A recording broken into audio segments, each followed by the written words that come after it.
Fala pessoal, tudo bem?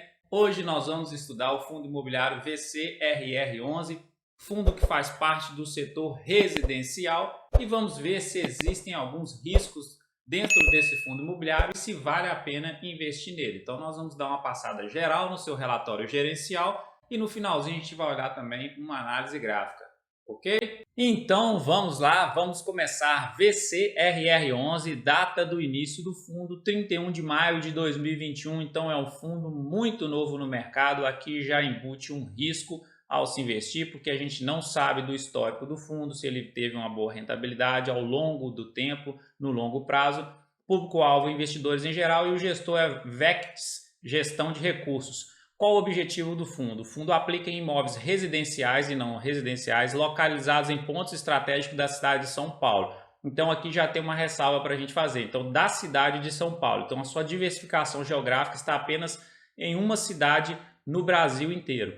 A carteira inicial é composta por 4 empreendimentos em desenvolvimento. Eu circulei em desenvolvimento porque os imóveis dele, os prédios dele ainda estão em desenvolvimento, estão em construção. Então ainda não estão prontos. E eles são feitos pela Cirela. O VCRR11 possui retorno de 8% ao ano, ou seja, 0,67% ao mês, pelo período de 36 meses, ou seja, até maio de 2024, e buscará o retorno-alvo de 10% ao ano na estabilidade, a partir do 5º ano. Agora eu faço uma pergunta: como que um fundo imobiliário consegue entregar rentabilidade para o acionista, para o seu cotista, se os prédios ainda todos os quatro estão ainda em desenvolvimento? Vou explicar isso mais para frente e vamos continuar aqui. Patrimônio líquido dele hoje, ele é o maior fundo dentro desse setor de imóveis residenciais, está com 239 milhões de patrimônio líquido, dividendos a pagar em 15 de março, ou seja, já passou de 67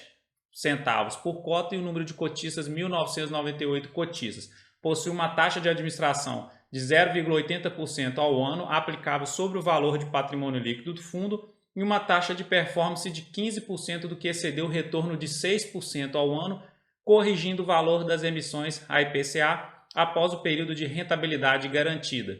Para mim, essa taxa de performance de 15% do que excedeu 6% ao ano está bem fácil de bater, porque ele já está garantindo aqui na sua renda mínima garantida de 8% ao ano e a 0,67% ao mês, então é bem provável que 6% ao ano ele vai bater futuramente, né? Então já pode contar com essa taxa de performance aqui mais para frente.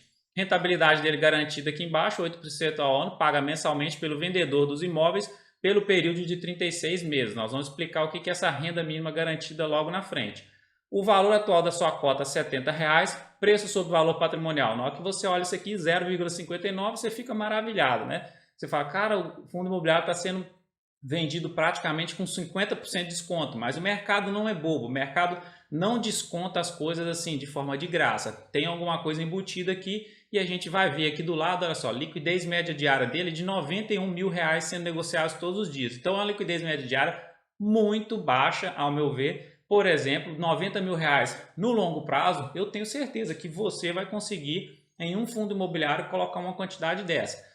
Vamos imaginar que hoje você tem R$ 90 mil nesse fundo imobiliário, que é o preço aí bem menor do que o preço de um kitnet. Aí vamos pensar que você tem esse valor nesse fundo imobiliário e acontece alguma coisa no fundo e você automaticamente quer vender as suas cotas rápido. Você não vai conseguir, porque vai ter outro investidor tentando vender também, o outro ali tentando vender e você tentando vender. Então a liquidez dele é muito baixa.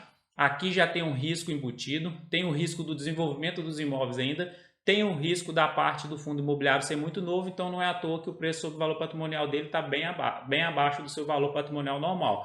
Dividend yield de 8,61% ao ano. Esse dividend yield está sendo garantido pela renda mínima garantida, que nós vamos explicar o que é ela, e a desvalorização de 30% nos últimos 12 meses.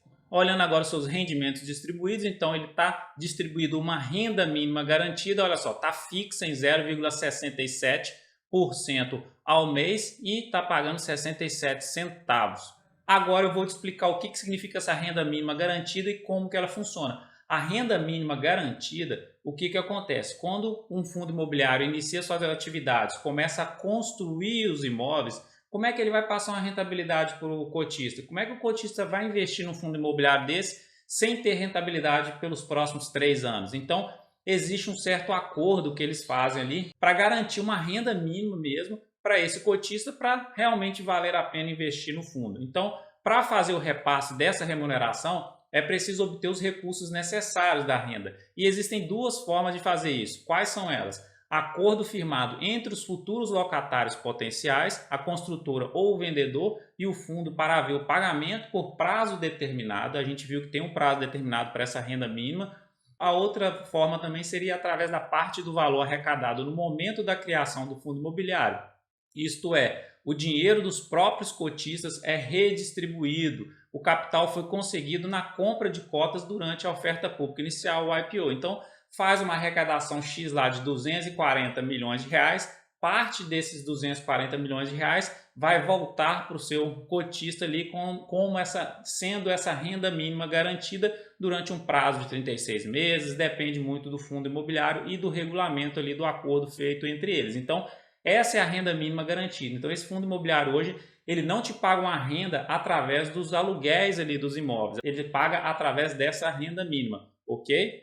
E olhando agora o resumo dos seus empreendimentos, então ele possui 4 empreendimentos, a gente viu que todos eles estão em desenvolvimento ainda, então tem o Cirela que tem 48 unidades, o Highline com 146, a Atmosfera 113 unidades e o On The Park com 41 unidades, totalizando 348 unidades e uma ABL total de 12.171 metros quadrados. E aqui embaixo a gente vê a previsão de entrega dos empreendimentos. O Cirela vai ser entregue no segundo semestre de 2022, aí sim vai começar os aluguéis a valerem de verdade, você vai receber rendimento de verdade.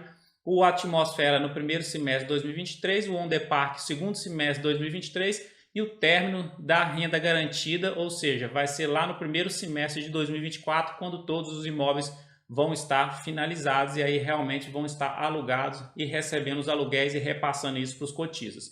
Aqui entra outro ponto de risco para esse fundo imobiliário, que é a negociação e liquidez. Eu falei lá da negociação já da liquidez lá no início. Olha só, a negociação das cotas fundos no mercado secundário teve início em 21 de junho de 2021.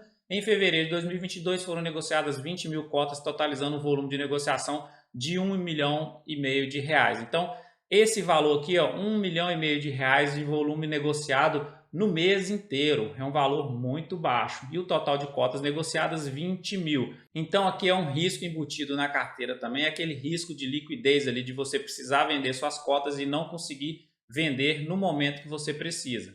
Entrando na sua parte gráfica, para a gente fechar o estudo aqui com chave de ouro, ele começou a ser negociado em junho do ano passado, 2021, e só está em tendência de baixa aqui, respeitando essa LTB dele, linha de tendência de baixa. E o que eu vejo aqui? Ele precisa marcar esse fundo aqui maior do que esse fundo anterior para sinalizar assim, para dar um estalinho na nossa cabeça, opa, pode ser que esteja querendo reverter a tendência, porque se ele fizer um fundo maior do que o fundo anterior e ganha força, rompe essa LTB dele aqui e faz um topo maior do que esse topo anterior, aí ele estaria criando o padrão de pivô de alta e pode ser sim que a tendência esteja se revertendo. Mas precisa fazer esse padrão aqui para ocorrer essa reversão de tendência, só que aqui embaixo os dois indicadores que sinalizam a reversão de tendência de forma antecipada, tanto o MACD quanto o índice de força relativa, eu até coloquei setinha para os dois ainda estão mostrando a tendência de baixa ainda. Aqui no MACD azul está por baixo da laranja, então apontando para baixo, as duas ainda apontam para baixo, tendência de baixa ainda para esse fundo imobiliário, e o índice de força relativa à força vendedora está mais forte e ainda está descendo aqui, apontando para baixo ainda. Então, para mim, o fundo imobiliário na parte gráfica continua em tendência de baixa. Ao meu ver, Gustavo, não é recomendação nem de compra nem de venda, mas eu esperaria mais um pouco, porque pode descer mais ainda, porque ao meu ver o fundo imobiliário ele possui vários riscos embutidos dentro da sua carteira ali, dentro do fundo imobiliário, porque ele é um fundo imobiliário muito novo no mercado, não é à toa que o preço sobre o valor patrimonial dele está em 0,59, o mercado não é bobo, ele não desconta as coisas assim de forma gratuita, de forma sem noção demais, né? Então tem que tomar cuidado, a liquidez dele é muito baixa. Se você realmente quer entrar em um fundo imobiliário nesse segmento para diversificar mais sua carteira de fundos imobiliários, nesse segmento residencial, são poucos fundos imobiliários que existem no mercado sendo negociados, então você tem que estudar muito bem eles. E assim, na minha opinião, não é recomendação, não é nada disso. Na minha opinião, eu entraria com um aporte bem pequeno para poder ver no longo prazo, se é isso mesmo que você gosta, se faz parte da sua estratégia, se está entregando uma rentabilidade legal, ok? Então é isso, se você gostou desse vídeo, já te peço uma curtida e se inscreva aqui no canal também. E ó, te deixo aquele abraço de sempre, fique com Deus e até o próximo vídeo.